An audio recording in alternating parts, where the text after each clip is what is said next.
पीछे पीछे। सर ना वॉलेट ना पैन कार्ड, पॉकेट से सिर्फ ये कोल्हापुर से मुंबई का टिकट मिला है और यहाँ के किसी की एड्रेस की पावती। क्राइम पेट्रोल के महाराष्ट्र वीक के आज के एपिसोड में मैं अनूप सोनी आप सबका स्वागत करता हूँ। इस नौजवान की हत्या किसके लालच का नतीजा थी? लूट का, या ये मामला था दुश्मनी का, या फिर ये सब कुछ और ही?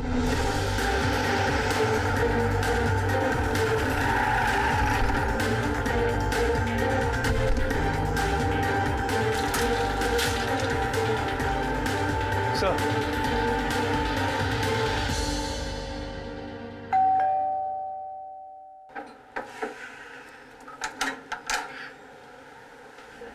जी कौन है मंगला? सर आप मैं सुरेश पाई और ये मेरी पत्नी मंगला पाई है। क्या बात है सर? इसे पहचानते हैं आप? कौन है ये? हम नहीं जानते इसे। कौन है? आप जानती हैं शायद। कैसी बात कर रहे हैं सर? ये तो डर रही है देख के इसको। लाश सड़ गई है ना। अगर आप इसे नहीं जानते तो इसकी जेब से आपका एड्रेस कैसे मिला? पता नहीं सर, हमारा इससे कोई लेना देना नहीं। तुम इसे नहीं जानते? पक्का ना? पक्का सर।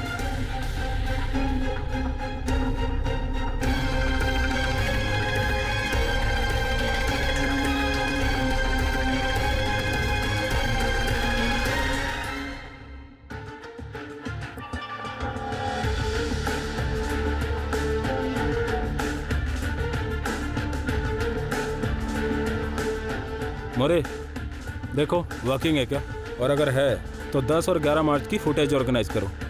ये पाई अपनी उम्र से ज्यादा दिमाग चला रहा है, इसके पास कुछ ना कुछ जरूर हो। सर कोल्हापुर के एक पुलिस स्टेशन में 13 मार्च को एक 20 साल के लड़के की मिसिंग रिपोर्ट हुई है। लड़के का नाम है रघु हिंद्रे। सर चेहरा और कपड़े विक्टिम की बॉडी से मेल खाते हैं। गुड, एक काम करो, कोल्हापुर से वो मिसिंग केस की फाइल यहाँ मंगवा लो। रघु की फैमिली को भी बुलवाओ, लाश की शिनाख्त करवानी पड़ेगी। सर मोरे, जिस एरिया से डेड बॉडी मिली थी वहां की चोरी और लूट के पुराने केसेस खुलवाओ। देखो कौन है वहां का पंटर।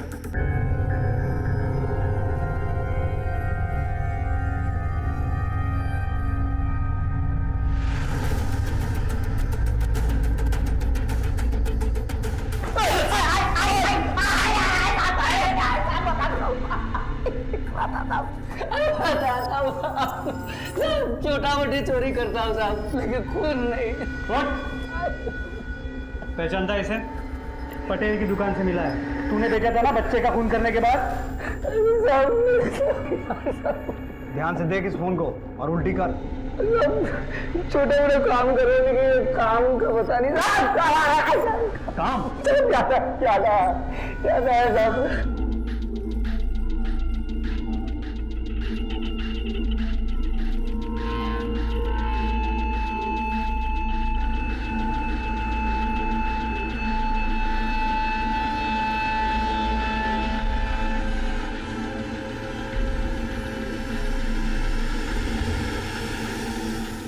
सच्ची साहब, आई शपथ इतना ही जुआ था साहब। तारीख याद है? किस रात को फोन चुराया था? शुक्रवार साहब, 10 तारीख।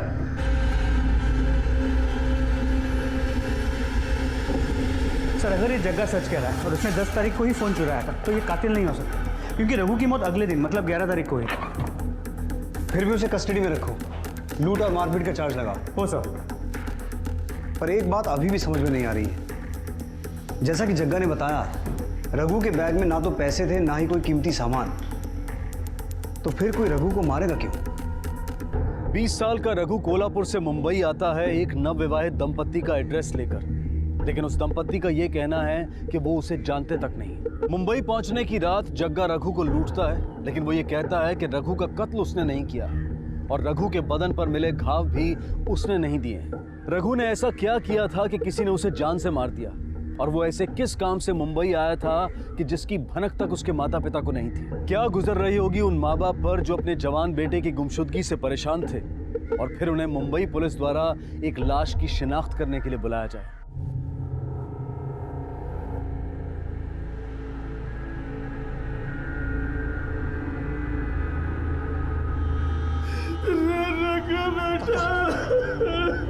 रघु,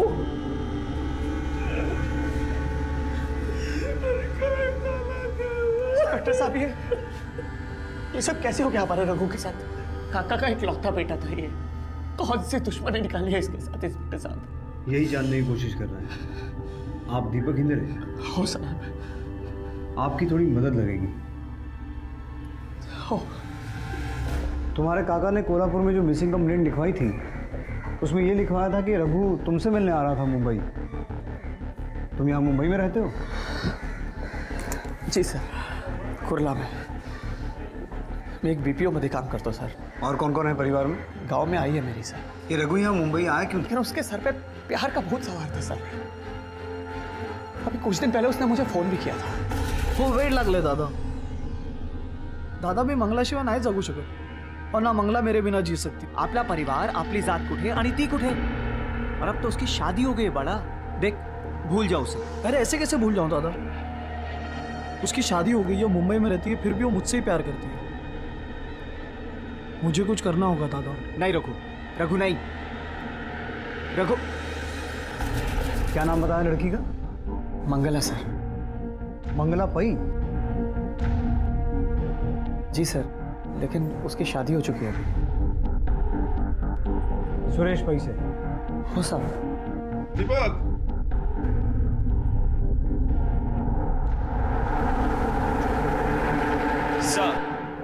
सर सुरेश पई के ऊपर कोल्हापुर में रघु को पीटने का एक केस है और सर वो सीसीटीवी कैमरे की फुटेज भी अरेंज हो गई.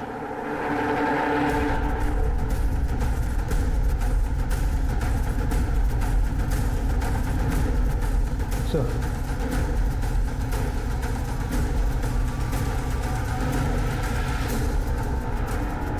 पुढे घे.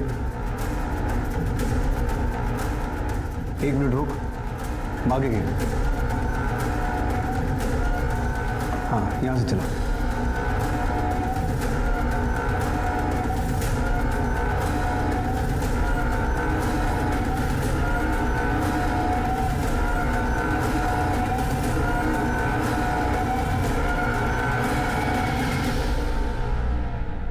सुरेश पई. चला. सीसीटीवी फुटेज और दीपक के बयान से यह भी साबित हो गया कि सुरेश ना सिर्फ रघु से मुंबई में मिला था बल्कि उसने रघु को पीटा भी था. सुरेश जितना अपनी पत्नी मंगला से प्यार करता था उतना ही उसके पुराने प्रेमी रघु से नफरत. ऐसे में रघु को जान से मारने की मंशा उसके मन में हो सकती थी. तो क्या यह एक जुनूनी अपराध था? Crime of passion? अरे साहब मैं सच कह रहा हूँ, मेरा उसकी मौत से कोई लेना नहीं. कोल्हापुर में केस चल रहा है तुझ पर. शादी से 1 हफ्ता पहले तूने रघु की जमकर पिटाई की थी. उसकी टांग टूटते टूटते बची थी. उसके बाद वो मंगला के प्यार में मुंबई आया तो तूने वहां भी उसको मारा. क्या रे सुरेश, इतना भेजा घूम गया था तेरा कि तूने जान ले ली उसकी? साहब मैंने कहा ना आपसे, मैं 11 को दिन से ही पुणे में था. राजा हरिश्चंद्र, तूने तो ये भी कहा था कि तू उससे मुंबई में मिला ही नहीं. तूने उसे मारने की धमकी नहीं दी. कहा था ना? कहा था साहब, लेकिन इसलिए कहा था क्योंकि मैं घबरा गया था साहब. आपने उसकी डेड बॉडी की फोटो जो दिखा दी थी, मेरा उसके साथ ऑलरेडी लफड़ा था. सीधे शक मुझ पर ही करते ना साहब. सर,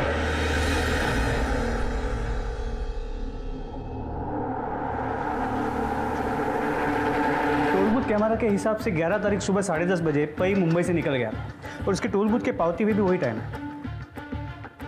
पक्का खिलाड़ी है. झूठ पे झूठ बोलता है क्योंकि रघु को मारने का मोटिव सिर्फ इसके पास था. और सर ये भी हो सकता है कि उसने किसी और से मरवाया हो और खुद बचने के लिए मुंबई से निकल गया. ताकि हमें शक ना हो. इसलिए कह रहा हूँ मोरे, ये पक्का खिलाड़ी है. इसकी इन्वेस्टिगेशन भी पक्की होनी चाहिए. फाइनेंशियल रिकॉर्ड्स, फ़ोन रिकॉर्ड्स, इसकी अनयूजुअल एक्टिविटी, सब कुछ. और तब तक इसे कस्टडी में ही रखो.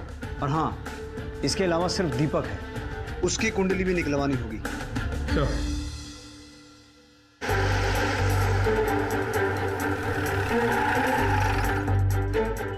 शांत आदमी है दीपक, अपने काम से काम रखता था। दीपक को किसी से ज्यादा बोलते हुए नहीं देखा। दीपक मेरा पड़ोसी है, मेरे छोटे भाई जैसा। मैंने उसकी कितनी मदद की है, पानी भरने में, बिल भरने में, लेकिन मुझे भी शादी पे नहीं बुलाया। शादी? कब हुई इसकी शादी? तो यही कुछ 1 महीना पहले।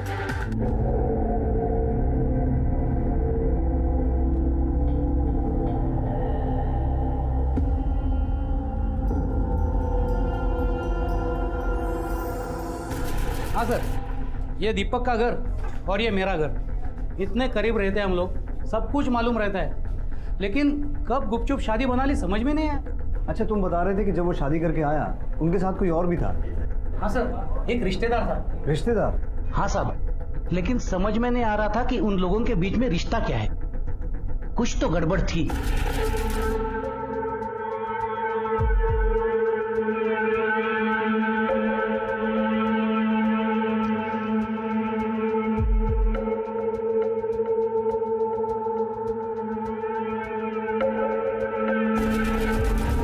वो गड़बड़ अभी भी चालू है? अब बीवी नहीं तो गड़बड़ किस चीज की? बीवी नहीं है मतलब? सर, एक दिन दीपक की बीवी को चक्कर आया, यहीं पे गिर पड़ी बेहोश होके। जब बेहोश हो गई तो दीपक उसको हॉस्पिटल लेके गए। उसके बाद सिर्फ एक ही दिन दिखी जब दीपक उसको हॉस्पिटल से लेके आया। अच्छा, फिर? अगले दिन गांव चली गई। सर, अभी तो ये ऑफिस में होगा। एक काम करो, बुलाओ इसे कल, अपने तरीके से पूछताछ करता है। हो सर।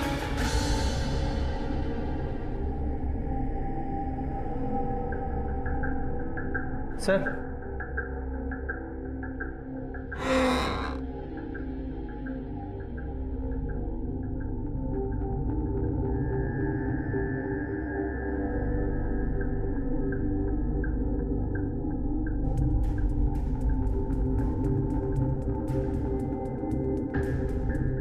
सर बैठो बैठो, बुलाएंगे साहब, बुलाएंगे। सर लेकिन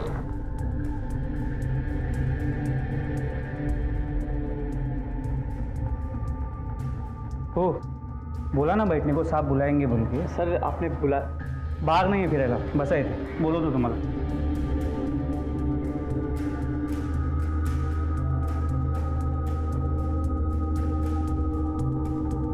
ओ भाई सर क्या? साहिबानी अरे बोला जाके होगा बैठो बड़ा। ना, जाके बैठो उधर, अभी साहब राउंड पे गए, चलो जाओ।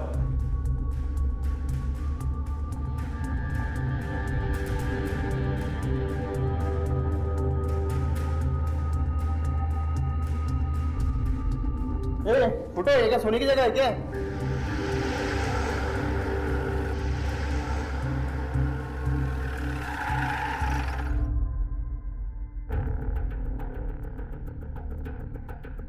सर अरे दीपक, तुम कब आए? आओ अंदर आओ। तो सर बस बैठ बैठ। सर वो क्या बात हो गई? आपने मुझे यहाँ क्यों बुलाया? पिछले 4 घंटे से बाहर वेट कर रहा हूँ सर। क्यों, बहुत बिजी है क्या? घर पे बीवी इंतजार कर रही है? दीपक, हमसे झूठ क्यों बोला? मैंने आपसे क्या झूठ बोला सर? बीवी के बारे में क्यों नहीं बताया? सर आपने पूछा ही नहीं। तुझसे पूछा था दीपक कि तेरे परिवार में कौन कौन है, और कौन कौन है परिवार में? सर वो क्या है, नर्वसनेस के कारण आपको बताना रह गया रहेगा बीवी के बारे में। और आप समझ सकते हैं सर, मेरा भाई मरा है। भाई से इतना लगाव था तो उसे मुसीबत में बस डिपो से घर क्यों नहीं लाया? इतना जरूरी काम था कि तेरा भाई जिसे पीटा गया था, जिसका पैसा मोबाइल सब चोरी हो गया था, उसे घर लाने की बजाय तूने उसका कोल्हापुर का टिकट कटवा दिया। और एक तू ही था जिसने उसे आखिरी बार मुंबई में देखा था। ए थाम थाम इकडे। रघु क्या हो तेरे को? हाँ क्या हुआ? मैं गया था उससे मिलने, लेकिन उस कुत्ते ने देखने भी नहीं दिया मेरी मंगला को। बहुत मारा था छोड़ूंगा नहीं साले को, देखना। अरे तुझे आई की शपथ है, अगर तू दोबारा उससे मिलने गया तो अरे मार डालेंगे तुझे रे वो लोग। और स्वतःचा नहीं तर कम से कम आई बाबा का ख्याल तो कर। अगर तुझे कुछ हो गया तो कैसे जिएंगे आई बाबा, बोल? और मैं उससे नहीं मिला तो मैं कैसे जीऊंगा, या वो कैसे जिएगी मेरे बिना? दादा जिवला गया हूँ मेरी, मैं नहीं रह सकता उसके बिना, मैं नहीं रह पाऊंगा उसके बिना। लेकिन फिर भी तूने उसके गायब होने के बाद मिसिंग कंप्लेंट दर्ज नहीं की, क्यों? सर वो क्या है कि आपने जब भी मुझे रघु का फोटो दिखाया, मुझे उसी वक्त मालूम पड़ा कि वो इतने दिन से मिसिंग था। दीपक 11 की शाम 6 से रात 10 बजे तक कहाँ था तू? आप मुझ पर मेरे भाई के कत्ल का शक कर रहे हैं? दीपक कहाँ था तू? सर मैं मेरे घर पर ही था। किसके साथ? कोई सबूत है? सर कोई सबूत नहीं है मेरे पास। मैं उस दिन मेरे घर पर अकेले ही था। और तेरी बीवी? सर दरअसल मेरी बीवी का ऑपरेशन हुआ है, इसलिए आराम करने के लिए गांव गई है। संभाल के जाना। देख दीपक, हमसे कुछ भी छुपाना मत, और झूठ तो बिल्कुल मत बोलना, क्योंकि सच बुलवाने के तरीके हमें आते हैं, समझा? हो सर। ये अभी भी बहुत कुछ छुपा रहा है, इसका पूरा रिकॉर्ड निकलवाओ, घुसना पड़ेगा गहराई में। ये जहां काम करता है वहां भी जाना चाहिए एक बार। और मोरे, इसकी बिल्डिंग के वॉचमैन और पड़ोसियों से उस रात के बारे में पूरी इंफॉर्मेशन निकलवाओ। हो सर। मेरे वर्कर्स खुश रहे इसका मैं पूरा ध्यान रखता हूँ। और ये दीपक तो बहुत ही अच्छा लड़का था। मेरी था मतलब शादी के पहले तक उसने अचानक ही शादी कर ली। उसके शादी के बाद मैंने तो आउट ऑफ वे जाके उसकी मदद करने की कोशिश की थी। उसके बीवी को मेडिकल ट्रीटमेंट की जब ज़रूरत थी तो मैंने दीपक का हेल्थ इंश्योरेंस कवर उसकी बीवी को एक्सटेंड भी किया था। सारे खर्चे भी उठाए थे, पूरे 25 लाख। 25 लाख? हाँ जी। और इतनी मदद करने के बावजूद भी पता नहीं क्या हो गया उससे, अचानक से गायब ही हो गया। गायब हो गया मतलब? 4 दिन से ऑफिस ही नहीं आ रहा और ना ही किसी को उसने इन्फॉर्म किया। आज सुबह से तो उसका फोन भी नहीं लग रहा। दीपक का ऑफिस में कोई ड्रॉअर, लॉकर ऐसा कुछ है? हाँ सर, मैंने सारी फैसिलिटीज दी है उसको। उसकी चाबी मिल सकती है? हाँ जी। हाँ मोरे। सर इस दीपक के घर पे घर पड़ी हुई है और ये दीपक भी घर पे नहीं है। क्या? मोरे तुम वहीं रुको, मैं आता हूँ। जी सर। शर्मा, सर दीपक का ड्रॉअर, लॉकर जो भी है उसे अच्छे से चेक करो। उसकी चाबी आप इन्हें दे दी।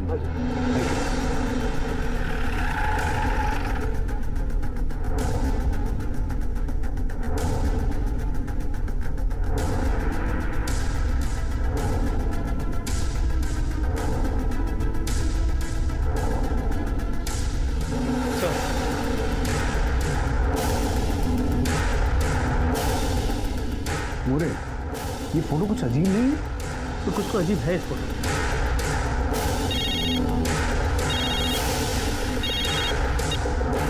हाँ शर्मा बोलो। सर दीपक के ऑफिस के लॉकर से गांव में ज़मीन की खरीद के पेपर्स मिले हैं। जमीन की खरीदी के पेपर ऑफिस लॉकर में? ठीक है शर्मा, तुम वो पेपर्स लेकर पुलिस स्टेशन आ जाओ। Yes sir. मोरे, इस दीपक को जल्द से जल्द ढूंढना होगा। लेकिन सर कहाँ? ना वो घर में मिलता है ना ऑफिस में।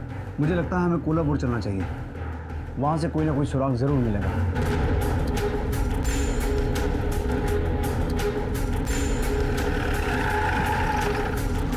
सर ये है दीपक का घर।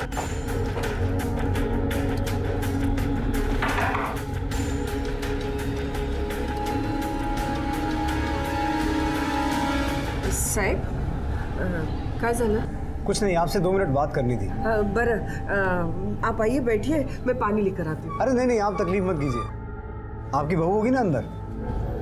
बहू? मेरे बेटे की तो अभी शादी नहीं हुई, बहू किधर से आएगी?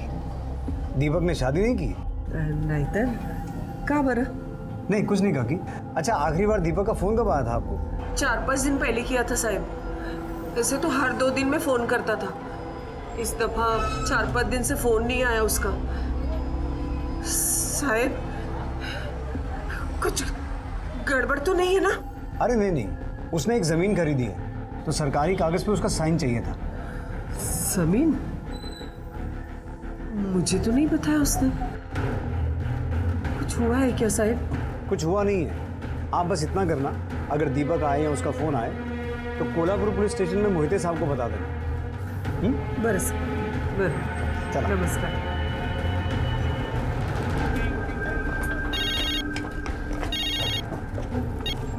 बोलो शर्मा। सर एक डेवलपमेंट है, दीपक का मैरिज सर्टिफिकेट जाली है। क्या? हाँ सर, नकली मैरिज सर्टिफिकेट है। बट सर कोई नकली मैरिज सर्टिफिकेट क्यों बनाएगा? बहुत सी वजह हो सकती है शर्मा। फ्रॉड, स्कैम, गलत इरादे से ही नकली मैरिज सर्टिफिकेट बनवाए जाते हैं। एक काम करो शर्मा, दीपक के नाम का रेड अलर्ट निकालो, वो ज़रूर फरार है, ढूंढना है उसे। Okay sir. मोहिते साहब। हाँ सर। वो जो दीपक के ऑफिस से लैंड डील के पेपर्स मिले थे, हाँ, उनकी इन्फॉर्मेशन निकालो। Full support sir. कहीं बोलत नहीं है साहब, किसी से भी बात नहीं करती है। रघु के जाने के बाद एकदम गमसाली है। बहुत धक्का लगा साहब, अंदर से बहुत धक्का। काका, काके की दवाइयाँ जो मंगाई थी अंदर रख दे बेटा। शेखर है साहब, रघु का दोस्त। रघु के जाने के बाद यही देखभाल कर रहा है हमारी, बहुत मदद करता है हमारी। अच्छा, रघु ने कभी आपको फोन किया था? कुछ बताया था कभी? कुछ परेशानी थी उसको? नहीं साहब, पर वाकई उसको कुछ परेशानी थी क्या? अभी तक ऐसा कुछ सामने आया तो नहीं है। खैर, कुछ लगेगा तो मैं आपको फोन करूंगा। चलो। मोरे, लो इनकम फैमिली है, क्या मोटिव हो सकता है? सर सॉरी सर, मी आतमध्ये काही बोलू नहीं सर। वो रघु के बारे में काकी कुछ भी सुनते हैं ना सर तो उसको सदमा आ जाता है सर। मेरे को आपको कुछ बताने का है रघु के बारे में। क्या सर? 11 तारीख को रघु का मेरे को फोन आया था सर। शेखर यार, मैं नहीं रह सकता यार मंगला के बिना। अरे पागलपन मत कर, चुपचाप गांव में वापस आ। तू टेंशन मत ले यार, मैं सब सेट करता हूँ यार। क्या सेट करेगा रे तू रघु? छोड़ना यार। और बता क्या चल रहा है बाकी? अरे इधर गांव में क्या नया चलेगा, तू बता मुंबई का हाल। अरे हाँ शेखर यार, एक और गुंदड़ है यार इधर। क्या? मैं दीपक दादा के यहाँ रह रहा हूँ और यहाँ पे ना कुछ तो विचित्र सा लग रहा है यार। हेलो। मुझे लगा सर वो मेरे को दोबारा फ़ोन करेगा, लेकिन किया नहीं सर। मला वाटलं कॉइन वगैरह ख़त्म झाले असेल, पर उसके बाद उसने फ़ोन किया ही नहीं सर कभी भी। पता नहीं उसने दीपक दादा के बारे में क्या विचित्र सुना देखा। कितने बजे फ़ोन किया था उसने? करीब 7 साढ़े 7 बजे किया था सर शाम में। अगर दीपक की शादी झूठी थी तो फिर वो अपनी नकली पत्नी का इलाज क्यों करवा रहा था? और दीपक की फर्जी पत्नी को आखिर ऐसी क्या बीमारी थी कि जिसके इलाज के लिए 25 लाख रुपए का इंश्योरेंस कवर खर्च हुआ? क्या रघु को पता चल गया था कि दीपक की शादी नकली है? और क्या सिर्फ इसीलिए दीपक ने अपने भाई को मार दिया? इन सब बातों का जवाब सिर्फ दीपक दे सकता था, पर आखिर दीपक इस वक्त था कहां?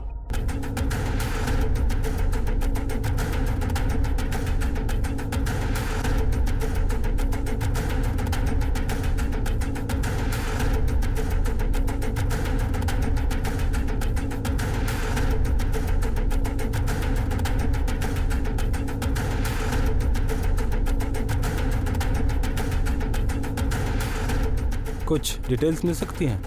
सर प्राइमा फेसी गला दबाने से इसकी मौत हुई है। सर इसको भी रघु की तरह गला दबाकर मारा गया। सर मेरे हिसाब से लगभग 2 दिन पहले इसकी मौत हुई है। सर इसकी मौत 2 दिन पहले हुई और उसके 1 दिन पहले हमने इसे पूछताछ के लिए बुलाया था और उसके 1 दिन बाद उसी के घर में घरफोड़ी हुई।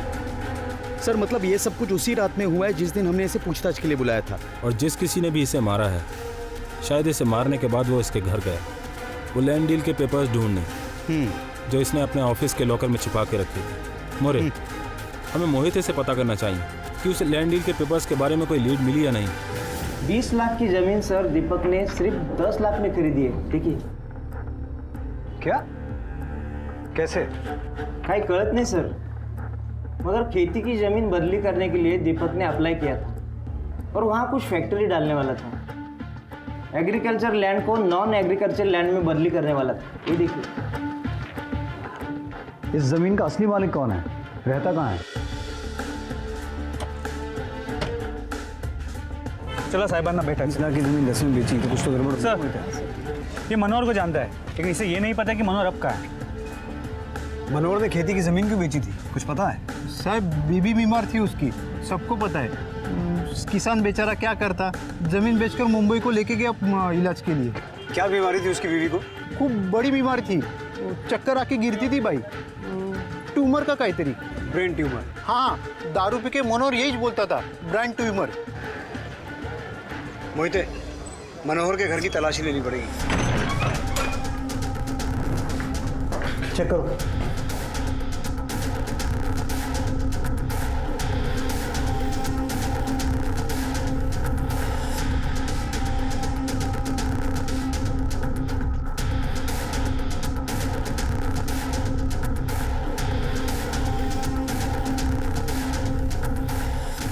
जो आदमी दीपक और उसकी बीवी के साथ देखा गया था, उसका चेहरा मनोहर से बहुत मिलता है।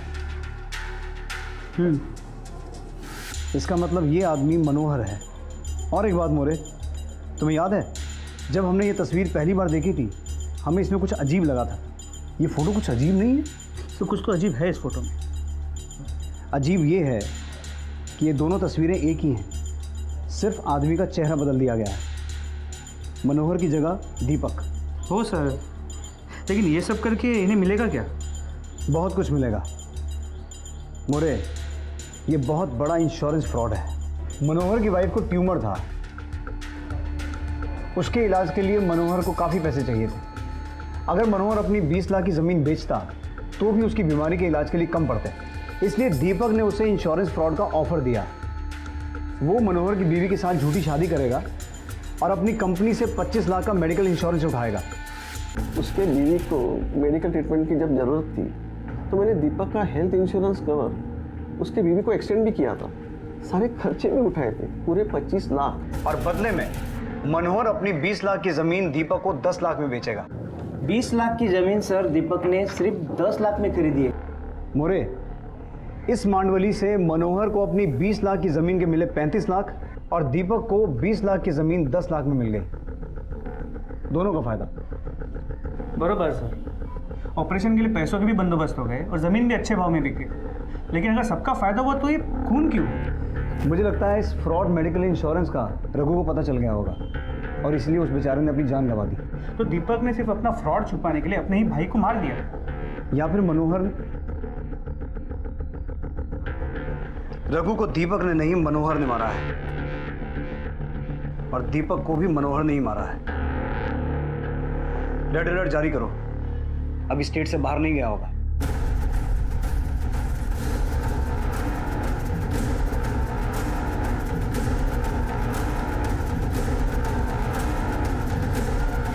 सर, स्टेट के सभी पुलिस थानों में अलर्ट्स भेज दिए हैं, लेकिन सर अगर ढूंढने में देरी हो गई तो स्टेट छोड़ के निकल भी सकता है। हाँ मोरे, हमें सही जगह ढूंढना होगा। लेकिन कहाँ सर? हॉस्पिटल्स में। सर हॉस्पिटल में क्यों? मनोहर अपनी बीवी को बहुत प्यार करता था और उसकी बीवी को ट्यूमर था। उसी चक्कर में तो ये सारा फ्रॉड किया गया है। अगर इसकी बीवी का इलाज चल रहा है तो वो रेगुलर किसी हॉस्पिटल में जाती होगी। मोरे, जल्द से जल्द सारे हॉस्पिटल्स में चेक करवाओ। हो सर।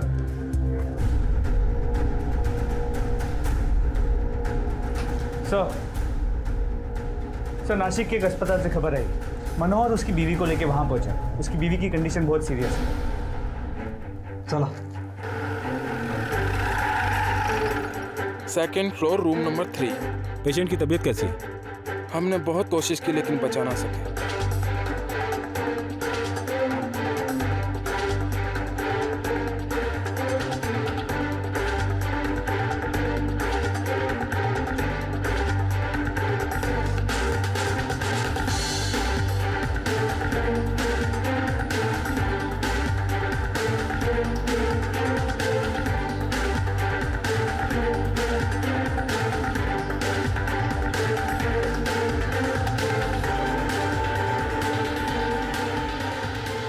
इंश्योरेंस फ्रॉड तो समझ में आया, अब आगे बता। रघु को मारने की क्या जरूरत पड़ गई थी? संगीता की सर्जरी बस हुई थी सर, मैं उसे गांव ले जाने वाला था। तभी दीपक का भाव वो रघु वहाँ आ गया। जब उसे पता चला कि उसके भाई ने शादी कर ली तो पागल सा हो गया सर। बोला सबको बता देगा। तो 11 की शाम मैं और दीपक उसको समझाने के वास्ते बाहर लेकर गए, पर वो समझने को तैयार ही नहीं था साहब। तब भी बोला कि मैं सबको बता दूंगा। मैंने दीपक को बोला तू घर जा, मैं इसको समझाते हुए लाता हूँ। जब दीपक घर चला गया तो मैं उसको लेकर। ए रघु, काय को ये सब लफड़े में पड़ रहा है तू? अजीब बात है ना, मतलब दादा की शादी हो गई है और घर वालों को पता भी नहीं है। हे बग रघु, तेरे दादा की शादी तेरे लिए बड़ी बात है, पर ऐसा कुछ है नहीं। मतलब तू जैसे सोच रहा है वैसा कुछ नहीं है, और इसमें तुझे पढ़ने की जरूरत नहीं है। बस तू ये बात अपने तक रख, कर ला। चल चलते हैं। ठीक है, मैं एक फ़ोन कर लेता हूँ घर पे, बता देता हूँ कि मैं ठीक हूँ।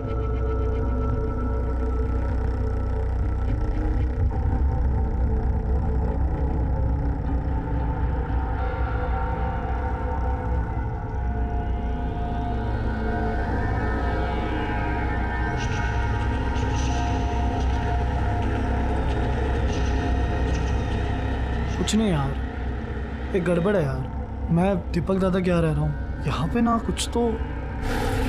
अरे बात कर रहा हूँ ना। अरे मना किया ना, मैं तेरी क्यों मारना नहीं चाहता था साहब। अगर नहीं मारता तो वो अपना मुंह खोल देता और इंश्योरेंस फ्रॉड सामने आ जाता सर। फिर मेरी संगीता का इलाज नहीं हो पाता था सर। और दीपक, उसे क्यों मारा? जब आप लोगों को रघु की लाश मिली और आप लोगों ने तहकीकात शुरू की, तो आप लोग दीपक के बहुत नज़दीक आ गए सर। वो डर गया और मेरे पास गाँव आ गया धमकी देने। तूने रघु को क्यों मारा? वो हमारा पोल खोलने वाला था। अभी जो तूने किया है ना, उसके चक्कर में मैं फंसने वाला है। मतलब ये कि रघु के खून के लिए पुलिस मेरे ऊपर शक कर रही है। मैं जा रहा पुलिस को सब कुछ सच सच बताने के लिए कि रघु को तूने मारा है। तूने। ये दीपक साला मैया, फ्रॉड दीपक मेरी मजबूरी का फायदा उठा रहा था साहब। मेरी जमीन को कौड़ियों के दाम पे खरीद कर उससे करोड़ों कमाना चाहता था। मेरी क्या गलती थी सर? मुझे मारना पड़ा उसको भी, और उसको मारने के बाद मैं उसके घर गया पेपर ढूंढने।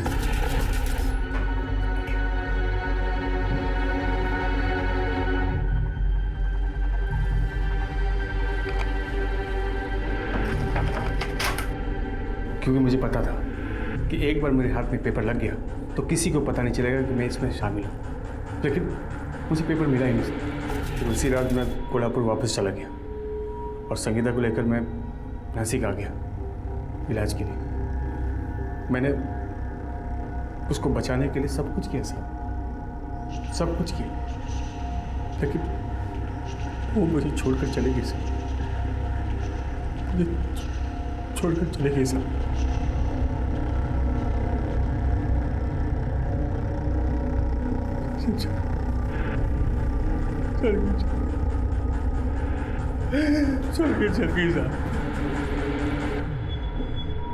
किसी भी नीयत से या किसी भी कारण से किया गया गुनाह गुनाह ही होता है और उससे कभी किसी का भला नहीं होता। दीपक ने सस्ती जमीन को पाने के लिए इंश्योरेंस फ्रॉड का कदम उठाया, जिसकी वजह से उसे अपनी और अपने भाई की जान गंवानी पड़ी। दूसरी तरफ गरीब मनोहर अपनी बीवी को जानलेवा बीमारी से बचाना चाहता था और इसलिए वो इंश्योरेंस फ्रॉड में शामिल हो गया। छोटे से अपराध पर अपना पहला कदम रखने के बाद उसी को छिपाने के लिए मनोहर को एक के बाद एक कई अपराध करने पड़े।